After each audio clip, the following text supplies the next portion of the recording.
I met my wife, we'll call her Sue, in college. We were both 18 at the time.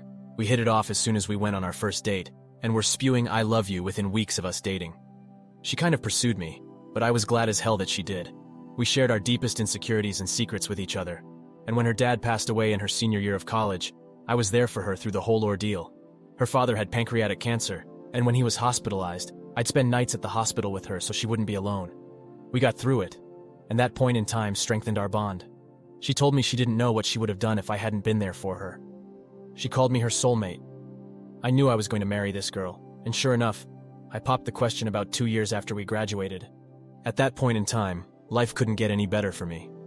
I married the girl of my dreams, had a well-paying job immediately after graduating, and both our families loved us. My best friend, we'll call him Dave, and I had what I could only describe as an unbreakable brotherly bond, or so I thought. We had known each other since 3rd grade, and he was the brother I never had. He was also married, and moved away with his wife because she had landed a lucrative job at a big law firm. About a year ago, his wife died in a car crash, and this broke him. He moved back to our hometown after, but he was never the same. I tried to be there for him, but he wouldn't engage with anyone. No one understood the pain he was going through, so I asked my wife if she could talk to him, seeing as she had also lost a loved one, and that maybe Dave could relate better with someone who went through something similar. Yes, I know now that this was a huge mistake. We'd pay him visits daily. She would spend hours on end at his place even without me there. They were going on hikes together, watching movies and not inviting me, grabbing lunch, all things couples do. Now, obviously, this was far more interaction than I had intended for them to have, and it did make me uncomfortable, but Dave was doing much better from it. It's important to say that Dave and Sue never liked each other before all this happened. This is because Sue always thought he was a douche. Before he married his wife, Dave was bouncing from relationship to relationship, and even after he got with his deceased wife, he constantly cheated on her. As a result, Sue had a particular dislike for him, and always questioned how I could be friends with someone with such low morals. This disdain for Dave is also what made me oblivious to what was to come. As I mentioned, Sue and Dave became inseparable, to the point where she would invite him into things I had planned for us as a couple. Moreover, she started portraying characteristics of what I now know to be classic cheater behavior, always on her phone, becoming increasingly distant, little to no intimacy, and coming home very late. At this point, it was all too suspicious, and one day she was texting and I asked who she was talking to. She said it was one of her girlfriends, and when I asked to see what they were saying, she became very irritated and called me possessive. When I talked to Dave about how uncomfortable their friendship was making me, he assured me nothing was up and even accused me of not trusting him and my own wife. I was getting gaslit. This continued until one day Sue went out again. She said she was going to her sister's for the weekend because she needed some space from me because I was driving her crazy with my accusations. I was still very suspicious and called her sister to confirm if she was indeed expecting Sue to visit. She confirmed that she was, but that Sue had not yet arrived. Mind you, she had left around 3 p.m., and her sister's place is about 4 hours away from where we live. It was now 10 p.m. Something in the back of my head told me to go to my friend's house, so I did. Sure enough, my wife's car is parked a couple of feet away from my friend's house. At this point, it was clear as day as to what was going on, and I hate to admit it, but I cried hard. After a few minutes, I decided to go in and see if this is really what was happening. I went in through the back door, which I knew would be open. I quietly made my way in, and I could hear my wife moaning. I was shaking. When I made it to the door of his bedroom, I could see through the creak. My wife bent over on his nightstand. I'll never get that image out of my head. I'm literally crying as I'm writing this down. I pushed the door wide open and they both froze, staring at me. It took every ounce of my being not to beat the living hell out of Dave. I just walked away and got into my car. I could hear them scrambling and my wife started screaming at me to stop and that she can explain. I didn't want to look at her. I don't know what I would have done, so I just drove away. I cried the entire drive home and they were both spamming me with calls. I went to one of my college friends and have been there the past week or so. I can't eat, I can't sleep, and I can think of anything else. I informed my work of what was going on, and they were kind enough to give me time off. I've been getting phone calls from both Dave and Sue, as well as both our families. I let my family know I was all right and would be back soon, but I haven't responded to anyone else ever since. These hurt so bad. I want to die. I want to be gone from this world, but I'm too much of a coward to do it myself. I'm trying to be strong, but my resolve is wavering. How can someone you loved so selflessly do this? I don't know what to do. How do I deal with this? Please help me. Now for the top comments. Please move on. There is someone that will love you for the rest of your life. Don't look back, look forward. What's done is done and cannot be fixed. Neither of them is worth your time. It hurts so much to be betrayed by both people that meant so much to you. They are both weak people that attracted each other by their pain. Take care. Wishing you all the best. Now for the update. When I looked back on the marriage, most of it was filled with little else but happy memories, which is why I was trying so hard to find a reason to stay. However, when I started thinking about her cheating, how she and Dave gaslit me and made me question my sanity, the only thing I felt was rage. The deeper I looked, the angrier I got. I will never forget how angry Sue would get when I questioned her on where she'd been when she came home late, or the disgusted look Dave gave me when I asked him man to man if there was anything going on between him and my wife. The cheating was bad enough, and even worse was that it was with my best friend. But the gaslighting? I will never get over it. Fair enough, I was played like the fool I was, but it takes a special kind of person to lie so effortlessly, and so well. I don't know how they were able to flip the switch like that. I remember one night when she came home late, about 2 days before I found out. She was telling me how much she loved me, and how horny she was when she was driving home thinking about me. Now I am almost certain she had come home from Dave's because she wasn't wearing any panties. She had sex with both of us back to back. I freaking kissed her. This whole situation made me feel like a wimp. How could I have let them walk all over me like that? I feel so emasculated. The more I reflected, the more I got the urge to head over to Dave's, but I couldn't. There is no justice for me, not with our justice system. They get to torment me, assault me mentally, but if I retaliate, I'm the one who gets put in jail for who knows how long. I spoke with my lawyer about this and she urged me not to do anything stupid. Not only would I go to jail, but I would jeopardize my chances in the divorce proceedings. She suggested I see a therapist, but I don't want to. I don't see the need. I was still getting spammed with emails from Sue and they were just making me angrier. She was still spewing the same nonsense as before and how miserable her life would be without me. She even had the nerve to send me Bible verses on forgiveness. If I mattered that much, why do it? I started going to work again because I wanted to be busy. Being distracted has really helped me cope better, and I don't drink as much as I was at the beginning. One day while at work, I received a letter from Sue. I wanted to just throw it away, but decided to read it. In it, she talked about her individual counseling and how it helped her discover some underlying issues she was having with herself, the biggest of all being her low self-esteem. She explained that the discrepancy in our attractiveness made her very self-aware, and that deep down she wanted to feel desired by someone other than me. According to her, her sister has always been much prettier than her, and this contributed to her low self-esteem. She said that even though she knew I was attracted to her, and that I made her feel beautiful, she sorts that validation from someone else. She apologized again, and said it wasn't an excuse, but that she was simply looking for a way to make sure it never happens again, if should I decide to give her another chance. She then proceeded to ask if we could try marriage counseling to work things out. I still didn't respond to anything she or her family sent me at this point, so I just ignored it.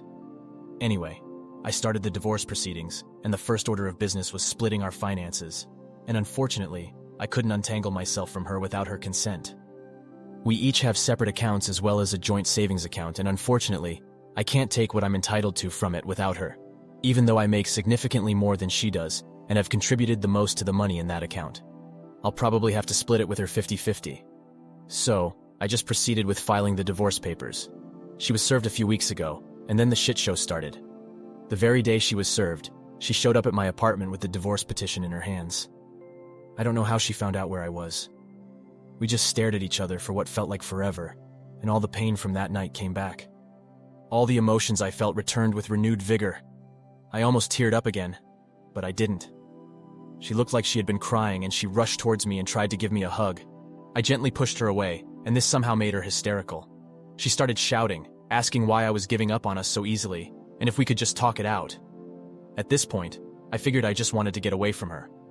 Looking at her gave me a wave of different emotions, so I wanted to get away before I did or said anything I would regret.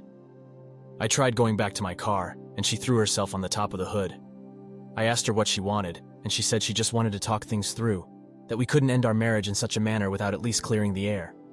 I relented because she was clearly not taking no for an answer, and was making a scene. We got into my apartment, and I just sat down and listened to what she had to say. Again, she said she would do anything to save our marriage, that she doesn't love Dave, that she's sorry. She said she did some research on how we can move forward, and suggested a trial separation.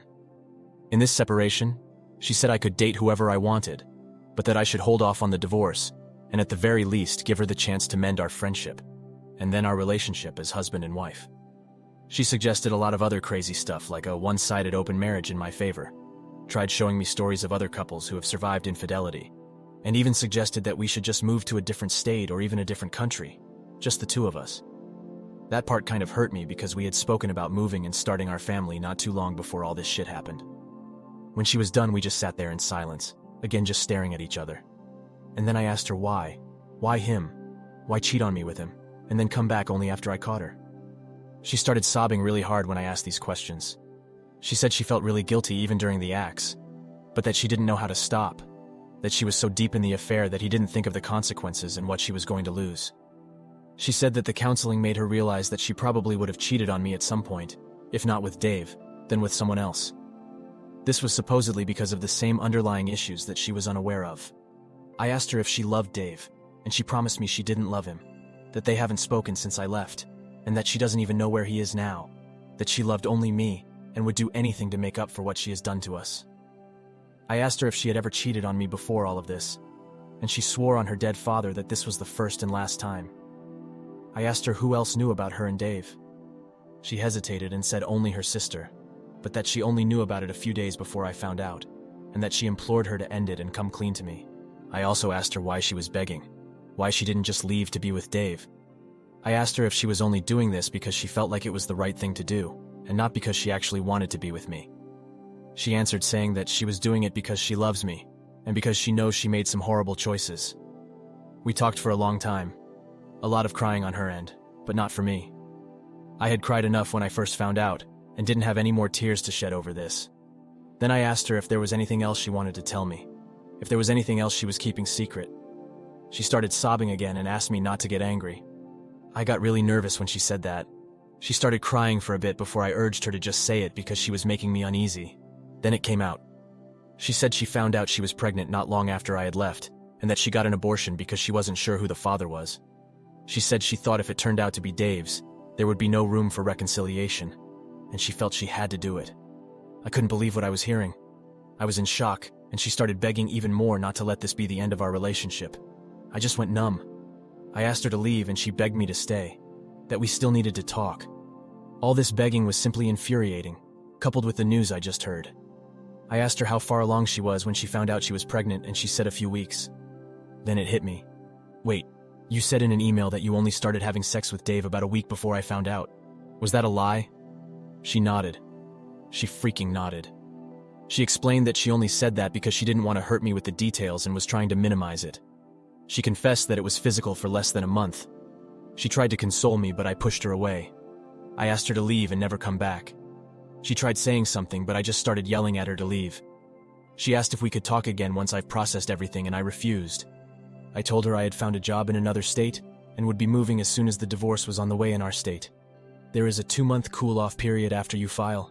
I had already planned on doing this and was just finalizing everything before I resigned from my current job. I had already given my boss a notice at that point. When she heard this, it was more of the same cry and pleading like before. I told her to leave or I would call the police. She reluctantly left, and I just lay on the floor wondering where I went wrong. How did my marriage get to this point in such a short period of time? I just couldn't understand it.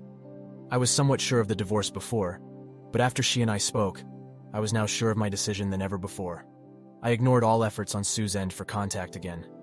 However, a few days ago, this was on Thursday, I received a phone call from my mom that Sue was in the hospital. Apparently, she was hospitalized for a drug overdose. This all felt like a nightmare. I still don't know how to process all of this. Why is all of this happening? I visited Sue in the hospital and she seemed to be okay, but she was checked into a psych ward. That's where things are at now. I still have no idea why she would do this, and the time I visited her, she was asleep. It hurts because I still love her, and right now, I'm just happy she's okay. I haven't been thinking of the divorce given what's going on right now. How do I even proceed? There's probably a lot of important details I'm leaving out, but adding them will just make this unbearably long. I just need suggestions on what I should do. Now for the top comments. I feel she overdosed intentionally to get your attention. Proceed with the divorce and go for counseling for your own well-being. Don't allow anyone to guilt trip you about forgiveness. Focus on cutting ties and healing. Wish you all the best. Continue with the divorce. You'll never be able to trust her. You'll never receive anything but pain from her. You didn't do this, she did. Move on. Save your life and find someone that will love you how you deserve. Good luck and God bless. Experience. Continue with your plans. Do not change anything and do not try to help her get better. Only see her when lawyers are present. If she has things at the house she needs to get, have someone else there. You find something else to do at that time. I promise you she will try to guilt you into taking her back. Her actions are not your responsibility. You did not cause her to do anything. She made a bad decision, affair, and she thinks making more poor decisions will bring you back to rescue her. Don't let it. Continue with the divorce, start your new job, and go no contact with her. You will never be able to trust her again. What happens the next time she feels insecure? Will she cheat again to make herself feel better? She has mental issues she needs to work on. Don't let anyone guilt you into staying. You're on the right path by divorcing her. What she and your best mate did was totally unforgivable. They both lied directly to your face, and she deliberately made you her cuckold. No amount of marriage guidance can see you through this nightmare. Trying to offer her own low self-esteem as the cause of the infidelity is laughable. Also, now having the knowledge that she could have murdered your unborn child is another no thanks to any reconciliation, although the odds are it was your mate's. Stay strong. Thank you all for taking the time to listen to today's story. Please like, share, and subscribe if you haven't already. Stay tuned, and I'll see you in the next one. Peace.